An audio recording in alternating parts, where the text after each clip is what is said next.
The United States, a permanent member of the UN Security Council, has once again found itself at the center of a contentious international debate.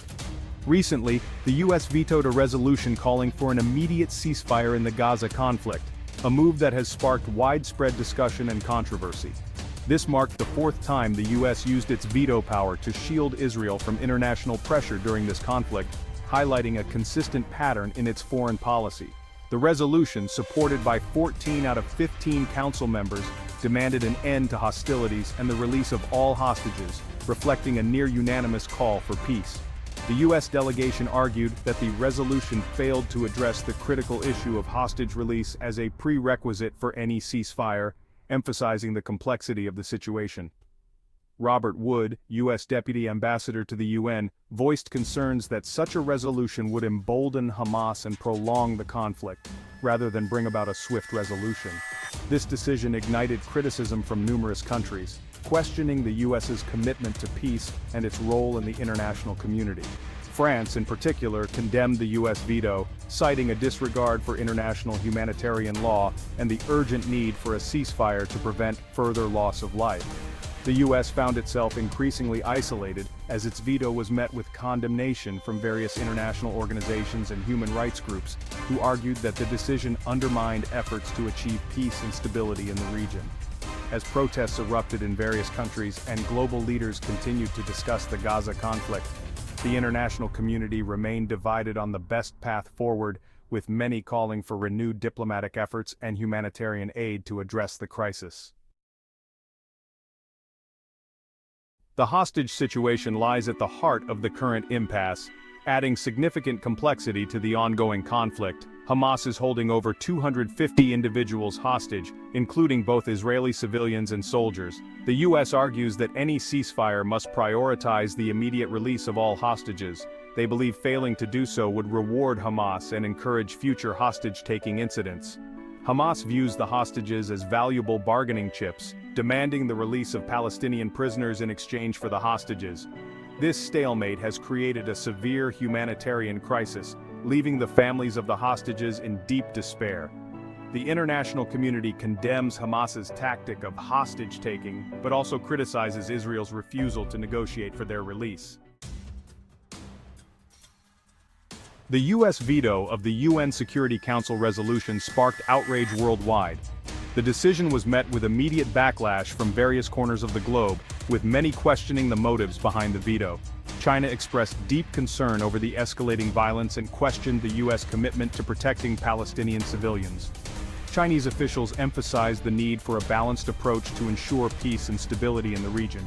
France expressed disappointment, arguing the veto was a missed opportunity to de-escalate the situation. French leaders highlighted the importance of international cooperation in addressing such critical issues.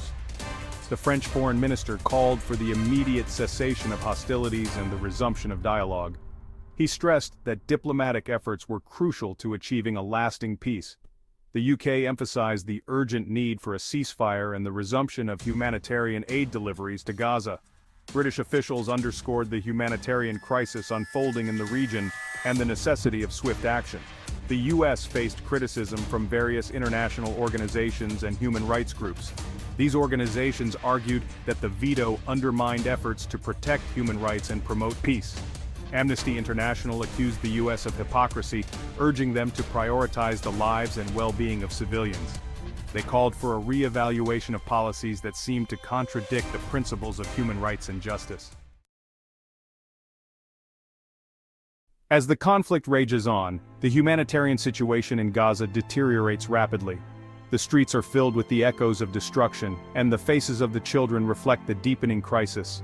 Every day, the struggle for survival becomes more desperate. Essential goods and services are severely disrupted, with food, water, and medical supplies dwindling.